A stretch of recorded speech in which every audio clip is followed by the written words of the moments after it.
ভক্তি তোমার আজকে তোমাকে আমি পরীক্ষা নেব। তাই ভগবান আমার, নারায়ণ আমার পরীক্ষা করতে গেছে ব্রাহ্মণ বেশে। গেছে গেছে একাদশীর পরের দিন দ্বাদশী তিথিতে গেছে। গিয়ে ডাকছে, ঘরে কেউ আছো মা? ঘরে কেউ আছো? তা ধরাসতী বের হয়ে এসছে। বলছে, কে বাবা তুমি? বলছে, মা আমি একজন ব্রাহ্মণ, কালকে একাদশী করেছিলাম, আজকে দ্বাদশী তিথি, এখনো আমার পারণ হয়নি, আমাকে কিছু সেবা দেবে? তা ধরাসতী আমার বলছে, বাবা তুমি কিছুক্ষণ অপেক্ষা করো, আমি তোমার সেবার ব্যবস্থা করছি। তা স্বামীকে বলছে, স্বামী দ্রোণাচার্যকে বলছে, স্বামী ঘরে অতিথি এসছে, তুমি একটু গ্রামে যাও না, খুব দরিদ্র তো। তা বলছে, একটু গ্রামে গিয়ে কিছু জোগাড় করে আনো, অন্তত আমি সেবা দিই অতিথিকে। অতিথি নারায়ণ, আবার এসেছে দ্বাদশী তিথিতে, একটু সেবার ব্যবস্থা করতে হবে। তা দ্রোণাচার্য গেছে গ্রামে। গ্রামে গিয়ে যেটুকু তণ্ডুল পেয়েছে নিয়ে আসার পথে ভগবানের কি লীলা, এমন একটা ঝড় উঠল, সেই ঝড়ে সমস্ত কিছু উড়িয়ে দিল। ধরাসতী আমার মা আমার অপেক্ষা করে আছে, কখন আসবে স্বামী আর অতিথিকে সেবা দেবে। ঘরের মধ্যে অস্থির বিস্থির হচ্ছে যেন মা আমার, কখন স্বামী আসবে। বাইরে বেরিয়ে দেখছে দ্রোণাচার্য আসছে। তা ধরাসতী ছুটে যাচ্ছে, স্বামী গো কিছু তুমি এনেছ? আমার এই যে অতিথি কষ্ট পাচ্ছে, অতিথি শুনেছি নাকি অতিথি মানে নারায়ণ, নারায়ণকে সেবা দেবো, কিছু এনেছো তুমি? তা বলছে, ধরা গো এনেছিলাম, কিন্তু পথের মাঝে সব এক ঝড়ে সব উড়িয়ে নিল। তখন ধরাসতী বলছে, স্বামী এখন আমরা কি নিয়ে অতিথি সেবা দেব? তা বলছে ধরাসতী, এক কাজ করো, ধরা তুমি অন্তত গ্রামে যাও না, গিয়ে যদি কেউ কিছু দেয় তুমি এনে অন্তত সেবার ব্যবস্থা করি। রাধে রাধে। আচ্ছা, যারা প্রসাদ নিয়ে যাননি আপনারা প্রসাদটা নিয়ে চলে যাবেন। যারা প্রসাদ নিতে বাকি আছেন মন্দিরের ওই সাইড থেকে প্রসাদ নিয়ে চলে যাবেন। নিতাই গৌর হরি বল, হরি বল, হরি বল। তা ধরাসতী যখন গ্রামে যাচ্ছে, একের পর এক বাড়িতে যাচ্ছে, সবাই তাড়িয়ে দিচ্ছে। একটু আগে তোমার স্বামী এসে আমাদের ঘরে থেকে ভিক্ষে নিয়ে গেল, আবার তুমি এসেছো ভিক্ষে করতে, ভালোই ব্যবসা জুড়েছ। মা আমার বলছে, দেখো আমার স্বামী যেগুলো নিয়ে গেছিল সব পড়ে গেছে, আমার অতিথি ঘরে যে কষ্ট পাচ্ছে খিদের জন্য, কিছু দাও। কেউ দিল না, সবাই লাথি মেরে তাড়িয়ে দিল ঘরে থেকে। মা আমার কাঁদতে কাঁদতে বলছে, দ্বাদশী তিথিতে ঘরের নারায়ণ বসে আছে, আমি যদি অতিথি সেবা দিতে না পারি আমার এই জীবন রেখে লাভ নেই। মা আমার কী বল করলেন না, যমুনাতে নিজে জীবন বিসর্জন দেবে বলে আস্তে আস্তে করে চলে যাচ্ছে, জলে নামছে। পিছন থেকে ভগবান আমার দেখছে, ভক্তের মনোবাসনা পূর্ণ করতে হবে তো। ভগবান আমার শিশু বেশে গিয়ে ডাকছে, মা ও ধরা মা, তুমি জলে নামছো কেন? মা আমার নয়ন জলে বক্ষ ভাসিয়ে বলে, জানো বাবা আমি এমন হতভাগা মা, ঘরে আমার ব্রাহ্মণ বসে আছে, দ্বাদশী তিথিতে এসে উপবাস, তাকে যে সেবা দেব সেই সেবার বস্তুটুকু আমার ঘরে নেই। তা সেই ছোট শিশু বলছে, মা তুমি এক কাজ করো, জীবনে বিসর্জন দিও না, আত্মহত্যা মহাপাপ, কোথাও ঠাঁই পাবে না, তুমি আত্মহত্যা করো না। তুমি এই রাস্তা ধরে একটু সামনে যাও, গিয়ে দেখে দোকানি দোকান খুলেছে, তুমি গিয়ে কিছু বলো, অন্তত যদি কিছু দেয় তুমি অতিথি সেবার ব্যবস্থা করতে পারবে। তা ধরাসতী আমার কাঁদতে কাঁদতে সেই দোকানে গেছে।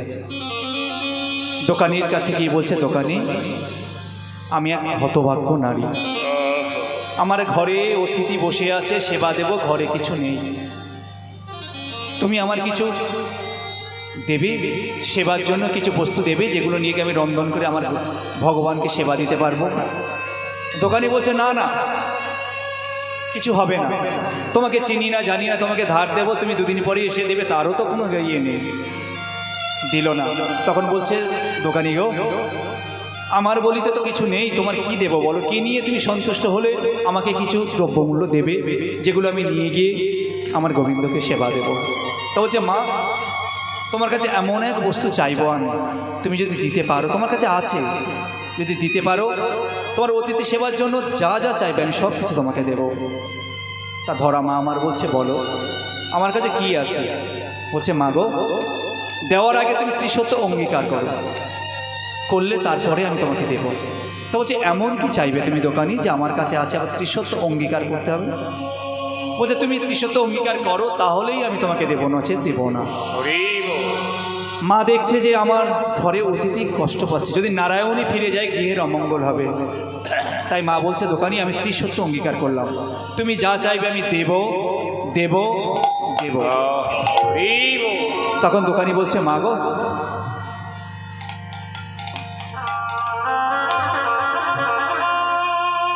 বলছে মা গো, আমি তোমার ওই যে যুগল পয়ধর আছে, তোমার ওই বামধারের বামধারের এটা আমাকে কেটে দাও, তাহলে আমি তোমাকে অতিথি সেবার জন্য বস্তু দেব। স্তনটা কেটে দাও আমাকে, পয়ধর কেটে দাও।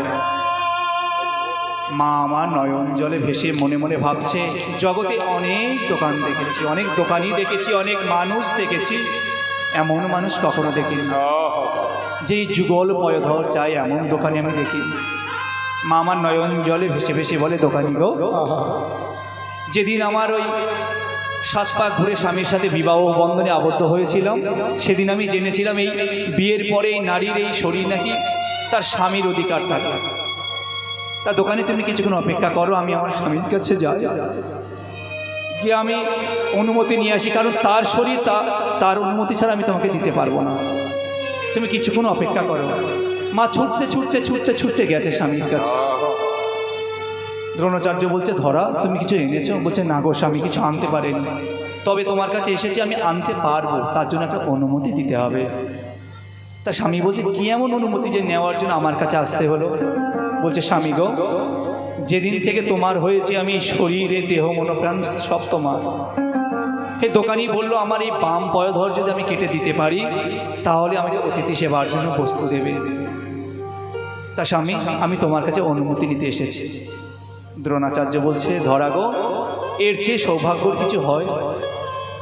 এই সংসার থেকে যখন এই দেহ থেকে প্রাণ পাখি যখন উড়ে যাবে, এই দেহ কত শৃগাল কুকুর ছিঁড়ে ছিঁড়ে খাবে।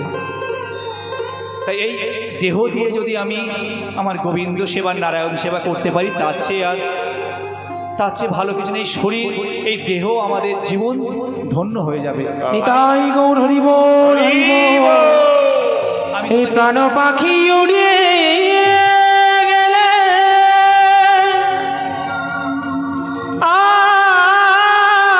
আর আসিবে না,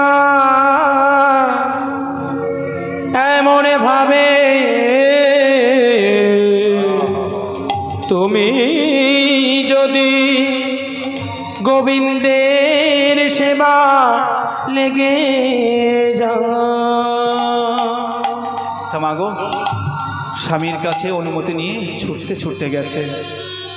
একবার যাচ্ছে আর ভাবছে আমার অতিথি ঘরে এতটা গোবিন্দকে, নারায়ণকে এতটা অতিথি ভালোবেসে ফেলেছে যে যদি একবার গৃহে থেকে ফিরে যায় দ্বাদশী তিথি, গৃহের অমঙ্গল, আমার এই জীবনটাই বৃথা যাবে। তাই যাচ্ছে আর ভাবতে ভাবতে যাচ্ছে, এই জীবনটা তো এসেছিলাম যেদিন, সেদিন ভগবানকে উৎসর্গ করে ভগবান তোমার নাম করব, তোমার হব বলে এসেছিলাম। আজকে সেই গোবিন্দ সেবার জন্য যদি আমার এই জীবন দিতে পারি, এর চেয়ে আর জনমধন্য করার মতো কিছু হয় না। তাই মা গিয়ে দোকানিকে বলছে দোকানি তুমি দাও, অস্ত্র তুলে দাও আমার হাতে। দোকানি বলছে মা গো, আমি তোমাকে দিতে পারি, তার আগে আরও একটা সত্য অঙ্গীকার করতে হবে। বলে দোকানি এই তো আমার শরীরটাকে তোমার দিয়ে দিলাম, আবার কি করব? বলছে তোমার এই স্তন কাটতে কাটতে যদি তোমার নয়ন জলে বয়ানে ভেসে যায়, আমি কিন্তু তোমার কোনো অতিথি সেবার জন্য কিছু দেব না। তোমার নয়নে যেন অশ্রু দেখা না যায়। মা আমার বলছে হে গোবিন্দ, এ কি তোমার লীলা? যদি বা এলে আবার আমার এমন পরীক্ষা নিলে, তাই আজকে বলছে দোকানি আমাকে অস্ত্র তুলে দাও। তখন অস্ত্র যখন দিয়েছে, মা গোবিন্দকে স্মরণ করে বলছে হে গোবিন্দ, এ শরীর তো তোমার, এ দেহ মনোপ্রাণ সবই তো তোমার। আমি শুনেছি নাকি বাম দিকে নাকি আমার ভগবানের জায়গা, এই বাম দিকে আমার ভগবান বাস করে। তো আমার যদি স্তন কাটতে কাটতে যদি আঘাত লাগে, ভগবান শরীর যদি তোমার হয়, আঘাতটাও তোমার হবে। তুমি নিজ গুণ আমাকে ক্ষমা করে দিও ভগবান, আমার নয়ন জলে অস্ত্র দিও না।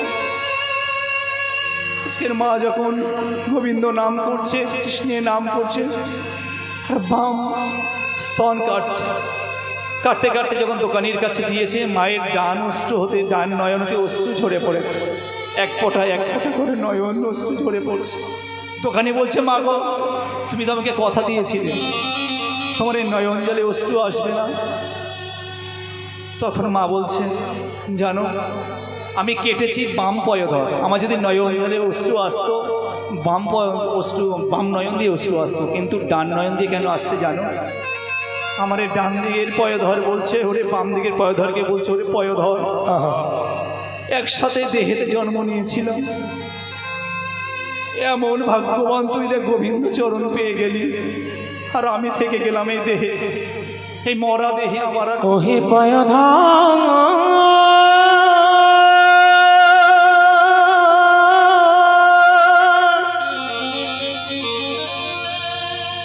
কত যুগ যুগ ধরে কত মনির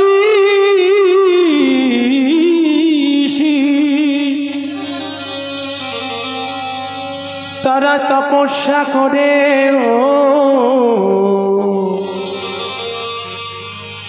গোবিন্দ সেবায় লাগিতে পারে না, কিন্তু পয়োধর আজ দুজনে একই সাথে জন্ম নিলাম বটে, তুই যে গোবিন্দ সেবায় নিযুক্ত হলি, আর আমার এমন কপাল আমি যে রয়ে গেলাম। এই ডান পয়োধর বাম দিকের পয়োধরকে বলছে, হ্যাঁ রে, একসাথেই শরীরে জন্মেছিলাম, তুই গোবিন্দ চরণ সেবার জন্য লেগে গেলি। আমি তোর কাছে একটা মিনতি করি, তুই যখন গোবিন্দ চরণে যাবি না, হে আমার জন্য অন্তত একটু কৃপা করিস, ভগবানের কাছে প্রার্থনা করিস, আমিও যেন একদিন এইভাবে গোবিন্দ চরণে লেগে যেতে পারি। তাই আজকে ধরাসতী আমার দোকানির কাছে অতিথি সেবার জন্য সব কিছু নিয়ে এসে রন্ধন করে যখন অতিথিকে দিতে গেছে, বাম পয়োধর হতে রুধির ধারা ঝরে ঝরে পড়ছে। গোবিন্দ সরে গেছে, মা গো, তুমি এই অসতী অবস্থায় আমাকে আজকে সেবা দিলে। ধরাসতী আমার কেঁদে কেঁদে বলছে, নারায়ণ, আমি যে আজকের অসতী নই গো, আজকে আমি অতিথি সেবার জন্য দাঁড়ে দাঁড়িয়ে গিয়েছিলাম, কেউ আমাকে কিছু দেয়নি, সবাই ফিরাইয়ে দিয়েছে। তাই এক দোকানির কাছে গেছিলাম, দোকানি বলল, তুমি যদি তোমার বাম দিকে স্তন কেটে আমাকে দিতে পারো, তাহলে আমি তোমাকে অতিথি সেবার জন্য খাবার দিতে পারি। তাই আজকে বাম দিকের পয়োধর কেটে আমি তোমার অতিথি সেবার ব্যবস্থা করেছি। নারায়ণ, আমার নয়ন জলে অশ্রু ভাসিয়ে বলে, ধরা, আমি শুনেছিলাম তুমি ভালোবাসো, কিন্তু এমন ভালোবাসো আমি দেখিনি। নিজের এই অঙ্গের মায়া না করে অঙ্গ ছেদন করে আমার সেবার ব্যবস্থা করেছে। তা ধরা, আমি তোমার অতিথি সেবায় সন্তুষ্ট হয়েছি। আমি নারায়ণ, আমি তোমাকে পরীক্ষা নিতে এসেছিলাম, তুমি পরীক্ষায় উত্তীর্ণ হয়েছ, তুমি আমার কাছে চেয়ে নাও কিছু। তা সেদিন ধরাসতী বলেছিল, হে নারায়ণ, আমি তোমার কাছে কি আর চাইব, আমি তোমার কাছে দুটো জিনিস চাইছি। যুগে যুগে আমি যতদিন এই ধরাধামে আসবো, আমি যেন তোমার চরণ ছাড়া না হই, আমাকে চরণ ছাড়া করো না। আর একটা, আমাকে যদি এই বর দিতে হয় তবে এই বর দাও, আমি তোমার যেন মা হতে পারি। তা সেদিন নারায়ণ কথা দিয়েছিল, ধরা, তুমি আমার মা হবে, তবে এই জন্মে নয়, তুমি দাপর যুগে আমার মা হবে, মা যশোমতী রূপে জন্মগ্রহণ করবে। আমি দেবকীর ঘরে জন্ম নেব বটে, কিন্তু আমি তোমার গর্ভে এসে এই যে স্তন দিয়ে তুমি আজকে আমার সেবা দিলে, এই স্তন দুগ্ধ পান করে আমি বড় হব। তো সেই মা আজকে আমার দাপর যুগে হয়েছে যশোমতী মা। আজকে এইভাবে যখন খেলা করতে করতে গোবিন্দ আমার দেখছে যে বেলি অবসান হয়ে গেছে, তখন শ্রীরামকে বলছে, শ্রীরাম, পাল জড়ো করো। তা শ্রীরাম বলছে, ভাইরে, তুই যে পাল জড়ো করতে বলছিস,